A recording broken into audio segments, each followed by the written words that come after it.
بسم الله الرحمن الرحيم، اهلا بيكم. طبعا كلنا شفنا مباراة النادي الاهلي. مش مشكلة المباراة، مش مشكلة النتيجة، مش مشكلة خروج الاهلي. امال ايه المشكلة؟ المشكلة في اللي حصل بعد المباراة.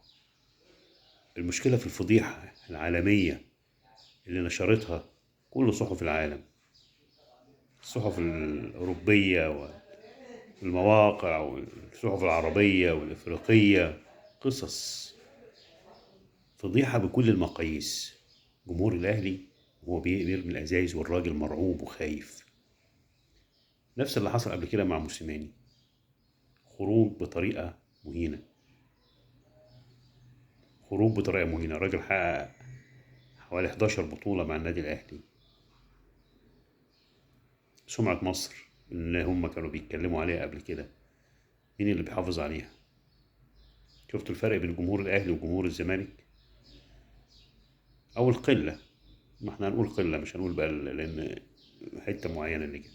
مش كل جمهور الأهلي طبعا، في جمهور واعي وجمهور فاهم وجمهور محترم وجمهور بيقبل رأي والرأي الآخر، لكن قلة، وقلة مندسة، وقلة متعصبة، وقلة تدعو إلى الفتنة. إيه ده؟ إيه المنظر ده؟ إيه المنظر ده؟ شفت الصورة عاملة إزاي بتاع الراجل ولا الفيديو؟ شفت الصحف السويسرية منزلة بتقول إيه؟ بتقول لك إن جمهور الأهلي قبل كده عامل هاشتاج معا مع كولر، يعني إلى المجد. ومجرد إن الراجل خرج، سواء بقى أخطأ أو ما أخطأش، ما هو فرح الأهلي كتير. ما جايب 11 بطولة، جايب 11 بطولة للنادي الأهلي. يتعمل فيه كده الطريقة دي، الطريقة المهينة دي؟ يعني سواء زملكاوي أو أهلاوي، أي حد بيخجل من اللي حصل. أي واحد مصري بيخجل من اللي حصل. أي مدرب بعد كده هيأمن على نفسه. بالتأكيد الراجل مش هيقعد بعد كده. بالتأكيد الراجل النهارده الأهلي ألغى التدريب عشان الراجل أكيد رفض يحضر التدريب، إنه خلوهم خلاص، شكرا شكرا، أنا مش هخش نادي تاني. حتى في المؤتمر الصحفي بعض الإخوة الإعلاميين بقى، ولا أشباه الإعلاميين، واحد بيسأله يقول له أنت كنت هتصيف فين بقى، في أمريكا ولا في إيه ده؟ إحنا وصلنا لمرحلة على المهنة، صار على المهنة صحيح. الدخلاء اللي عليها دي بنشوف في المياتم وفي الجنازات وفي المعازات وفي الأفراح، بتشوف إيه ده؟ إيه اللي بيحصل ده؟ إيه اللي بيحصل؟ إيه اللي بيحصل؟ مش ده الإعلام أبدا يعني. خش على أخبار نادي الزمالك. زميلنا أدهم الشرقاوي، الصحفي المصري المقيم بالمملكة العربية السعودية، المؤدي في قنوات الرياضية السعودية، كشف عن اتصالات جرت ما بين أحمد حسام ميدو وما بين جوزيه جوميز اللي هو مشي من الزمالك عشان كانوا زهقوه قرفوه وما ياخدش مستحقات، والراجل طفش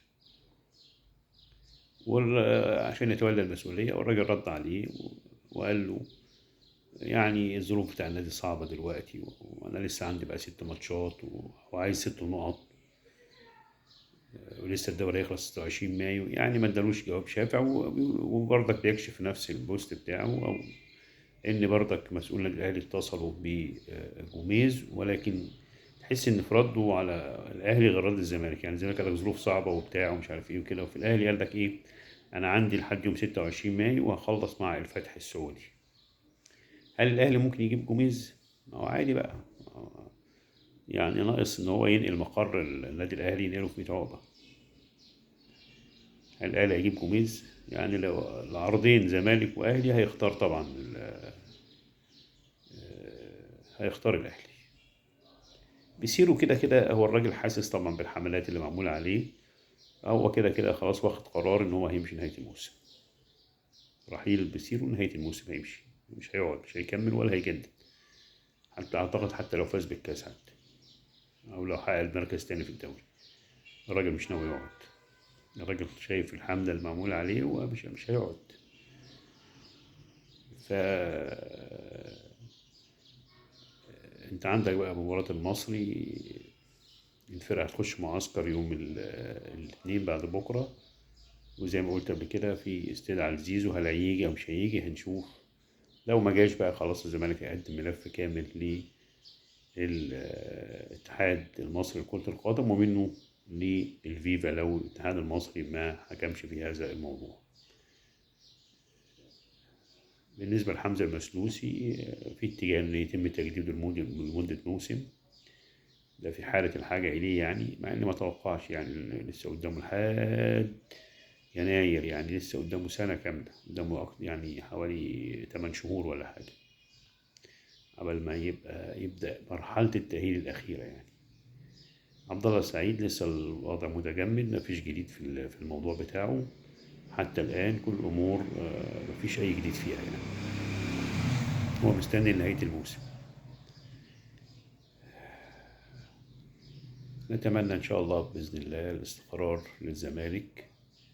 الأهلي خرج وفضحنا، مش فضحنا عشان خرج، ولكن فضحنا باللي حصل من جماهيره، أو من قلة من جماهيره بالتحديد يعني، فضيحة بكل المقاييس يعني. ربنا يستر على الكرة المصرية. شكرا.